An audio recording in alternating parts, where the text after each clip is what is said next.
এই মুহূৰ্তত অসম টুডে দৰ্শকসকলক দিবলৈ এটা গুৰুত্বপূৰ্ণ খবৰ। এইবাৰ মন্ত্ৰী হিমন্ত বিশ্ব শৰ্মাৰ সমষ্টিত নাগৰিকত্ব সংশোধনী আইনৰ বিৰুদ্ধে আছুৰ প্ৰতিবাদ।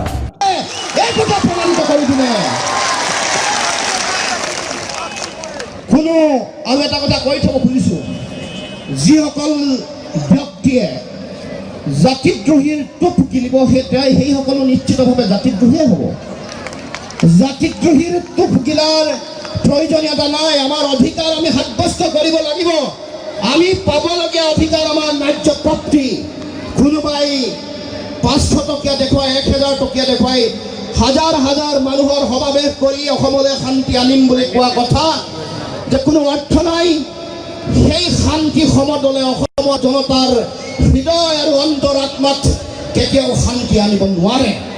যেতিয়ালৈকে কাপ বাতিল নহ'ব, অসমীয়া মানুহৰ হৃদয়, অসমীয়া মানুহৰ অন্তৰাত্মা, অসমীয়া মানুহৰ মন মগজু কেতিয়াও শান্তি নহয়। এই শান্তি সমদলে সৰ্বকালৰ কাৰণে অসমলৈ অশান্তি আনিব, এই কথা নিশ্চিত। আৰু এই কথা যদি এতিয়াই নুবুজে তেতিয়াহ'লে জানি থওক শান্তি আনিবৰ কাৰণে সৰ্বতো প্ৰকাৰৰ প্ৰচেষ্টা ৰাইজে হাতত ল'ব। আৰু এই জাতি শত্ৰু গণশত্ৰুসকলক অসমৰ মাটিৰ বালিয়ে পোখাই উৎখাত কৰিবৰ কাৰণে অসমৰ জনতাই সংকল্প ল'ব, এই কথা নিশ্চিত। হিমন্ত বিশ্ব শৰ্মাৰ সমষ্টিত জালুকবাৰীত আছুৰ এই প্ৰতিবাদ। মুখ্যমন্ত্ৰী সৰ্বানন্দ সোণোৱাল, মন্ত্ৰী হিমন্ত বিশ্ব শৰ্মা আৰু অসম চৰকাৰখনে বেয়া পোৱা কাম এটা কৰি ল'ব খোজোঁ। আৰু আমি জানো যে অসমৰ বিভিন্ন জাতি জনজাতি, উত্তৰ পূৰ্বাঞ্চলৰ বিভিন্ন জাতি জনগোষ্ঠীৰ প্ৰকাশ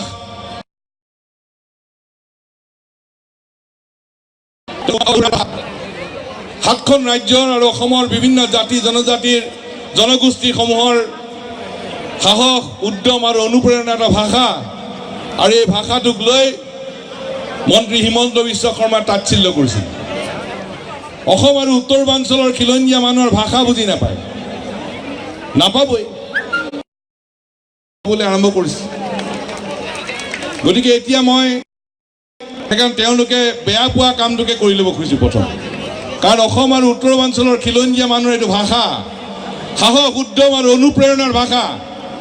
আৰু এই ভাষাটোৰ জৰিয়তে আমি আমাৰ সাহস, উদ্যম আৰু অনুপ্ৰেৰণাৰ বৃদ্ধিৰ লগে লগে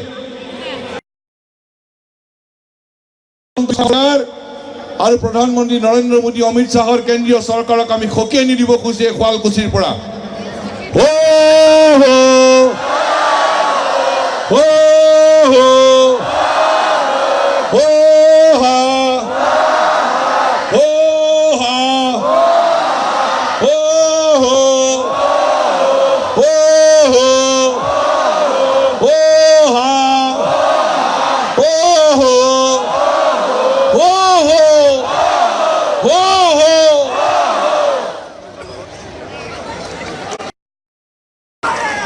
সৰ্বানন্দ সোণোৱাল আৰু হিমন্ত বিশ্ব শৰ্মাক ক'ব খোজো যে আপোনালোকে খিলঞ্জীয়া মানুহক উপলুঙা নকৰিব, মেঙুচালি নকৰিব।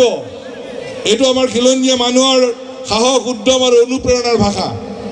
কৈ থাকিম আৰু আপোনালোকেও কৈ থাকিব।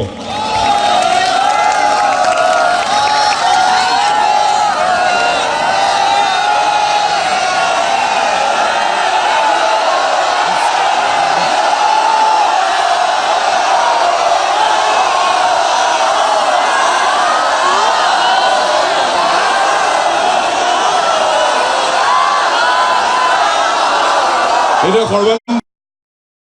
শুনিব লাগে, শুনিব এইকাৰণেই শুনিব কাৰণ ইয়াত কেন্দ্ৰীয় চৰকাৰ, অসম চৰকাৰ বহুত চোৰাংচোৱা বাহিনীৰ মানুহ আছে।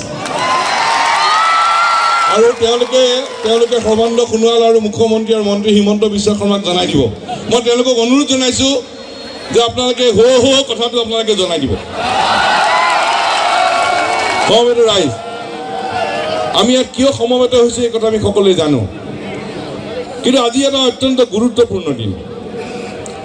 গোটেই অসমৰ গাঁৱে ভূঞে, চহৰে নগৰে অসমৰ বিভিন্ন জাতি জনজাতি জনগোষ্ঠী গঠিত খিলঞ্জীয়া মানুহ ৰাইজ স্বতঃস্ফূৰ্তভাৱে ওলাই আহিছে এইভাৱেই যে আমাৰ ভাষা সংস্কৃতি পৰিচয় অস্তিত্বৰ প্ৰতি ভাবুকি আহিছে। অবৈধ বাংলাদেশী ৰক্ষক, অসম চুক্তি উলংঘা কৰা, খিলঞ্জীয়া বিৰোধী, উত্তৰ পূৰ্বাঞ্চল বিৰোধী, সাম্প্ৰদায়িক আৰু অসাংবিধানিক আমাৰ ওপৰত জাপি দিয়া হৈছে। তাৰ বাবে ৰাইজ ওলাই আহিছে, কৈছে আমি নামানো। অসমৰ ৰাইজে ভাবিছিল যে মুখ্যমন্ত্ৰী সৰ্বানন্দ সোণোৱাল, মন্ত্ৰী হিমন্ত বিশ্ব শৰ্মা আৰু আনসকলে ইমান খিলঞ্জীয়া বিৰোধী স্থিতি লৈ আছে, ভাবিছিল যে জালুকবাৰী বা শুৱালকুছিৰ ৰাইজে এই হিমন্ত বিশ্ব শৰ্মাৰ খিলঞ্জীয়া বিৰোধী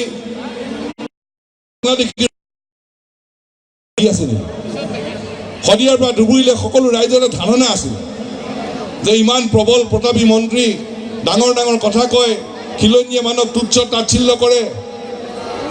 শুৱালকুছি আৰু জালুকবাৰী সমষ্টিৰ মানুহেও তেওঁৰ এই জাতিধ্বংসী কথাটোক সমৰ্থন কৰে নেকি ভাবিছিল। কিন্তু আজি শদিয়াৰ পৰা ধুবুৰীলৈ এটা স্পষ্ট বাৰ্তা গ'ল যে শুৱালকুছিৰ ৰাইজ, জালুকবাৰী সমষ্টিৰ ৰাইজে মন্ত্ৰী হিমন্ত বিশ্ব শৰ্মাৰ এই খিলঞ্জীয়া বিৰোধী বাংলাদেশী ৰক্ষকৰ ভূমিকাত, জাতিধ্বংসী ভূমিকাত যে নাই, এই কথা আজি প্ৰমাণ কৰি দেখুৱালে। আৰু সেইকাৰণে আপোনালোকক আমি ক'ব খোজো যে আপোনালোকলৈ আমি সদৌ অসম ছাত্ৰ সন্থাৰ তৰফৰ পৰা আপোনালোকক জনাব খুজিছো, অভিনন্দন, অভিনন্দন আৰু অভিনন্দন। কাৰণ ৰাইজলৈ এটা শক্তিশালী বাৰ্তা গ'ল, সমগ্ৰ অসমলৈ এটা বাৰ্তা গ'ল যে মন্ত্ৰী হিমন্ত বিশ্ব শৰ্মাৰ জাতিদ্ৰোহিতাৰ কামৰ লগত শুৱালকুছিবাসী ৰাইজ, জালুকবাৰী সমষ্টিৰ ৰাইজ, ইয়াৰ বৃহত্তৰ শুৱালকুছিবাসী ৰাইজ জড়িত নহয়, অংশীদাৰ নহয়, এই কথা আজি প্ৰমাণ হৈ গ'ল। শুৱালকুছিত আছুৰ লগতে 30টাকৈ সংগঠনৰ এই প্ৰতিবাদ, হাজাৰ হাজাৰ লোকৰ অংশগ্ৰহণ এই প্ৰতিবাদত। আৰু আমি এই মুহূৰ্তত জনাইছোঁ, মন্ত্ৰী হিমন্ত বিশ্ব শৰ্মাৰ সমষ্টি জালুকবাৰীত আছুৰ প্ৰতিবাদ, শুৱালকুছিত আছুৰ লগতে 30টাকৈ সংগঠনৰ এই প্ৰতিবাদ। আৰু আমি পুনৰবাৰ অসম টুডে দৰ্শকসকলক জনাইছোঁ, এইবাৰ মন্ত্ৰী হিমন্ত বিশ্ব শৰ্মাৰ সমষ্টিত নাগৰিকত্ব সংশোধনী আইনৰ বিৰুদ্ধে আছুৰ প্ৰতিবাদ। হিমন্ত বিশ্ব শৰ্মাৰ সমষ্টি জালুকবাৰীত আছুৰ এই প্ৰতিবাদ, শুৱালকুছিত আছুৰ লগতে 30টাকৈ সংগঠনৰ এই প্ৰতিবাদ, হাজাৰ হাজাৰ লোক অংশগ্ৰহণ কৰে এই প্ৰতিবাদত। আৰু আমি জনাইছোঁ, এইবাৰ মন্ত্ৰী হিমন্ত বিশ্ব শৰ্মাৰ নিজ সমষ্টিতেই নাগৰিকত্ব সংশোধনী আইনৰ বিৰুদ্ধে আছুৰ প্ৰতিবাদ। দুয়ো ঠাইতে আক্ৰমণ কৰিবলৈ সক্ষম হ'ল অসমীয়া সেনাই। অসমৰ প্ৰত্যেকটো জাতি জনগোষ্ঠী, ভাষা ভাষী, প্ৰতিখন সৰু সৰু ৰাজ্যৰ ৰজাই শৰাইঘাটৰ যুদ্ধত স্থল আৰু জল দুইফালেই লাচিত বৰফুকনে নিজৰ মমায়েককো দুইচেও কৰি কাটিছিল। এতিয়া আমিও সেইদৰে আমাৰ মাজৰ যিসকল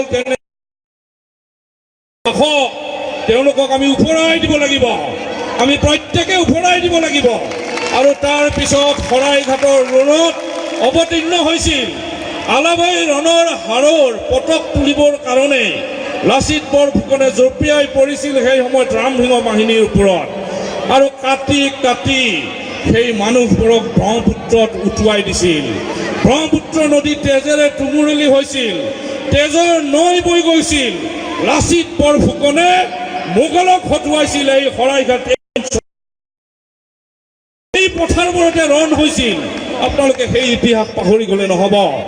অসমৰ জনসাধাৰণে সেইকাৰণেই শুৱালকুছি, দদৰা, দলিবাৰী, আগিয়াঠুৰি এই অঞ্চলৰ মানুহক, শিঙিমাৰী এই অঞ্চলৰ মানুহক বুৰঞ্জী প্ৰসিদ্ধ অঞ্চল হিচাপে সদায় শ্ৰদ্ধা কৰি আহিছে।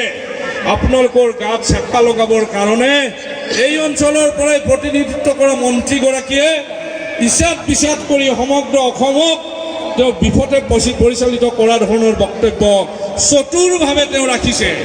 যিবোৰ অঞ্চললৈ শান্তি সমদল কৰিবলৈ গৈছে, কি ধৰণৰ মানুহ, কোন গোষ্ঠীৰ মানুহ বেছিকৈ এইবোৰ অনুষ্ঠানত উপস্থিত আছে, আপোনালোকে টিভিৰ পৰ্দা খুলি চাওঁতে নিশ্চয় দেখিছে। কোনো অসমীয়া খিলঞ্জীয়া ভূমিপুত্ৰই এই ধৰণৰ শান্তি সমদলত যোগদান কৰা নাই। যিসকলে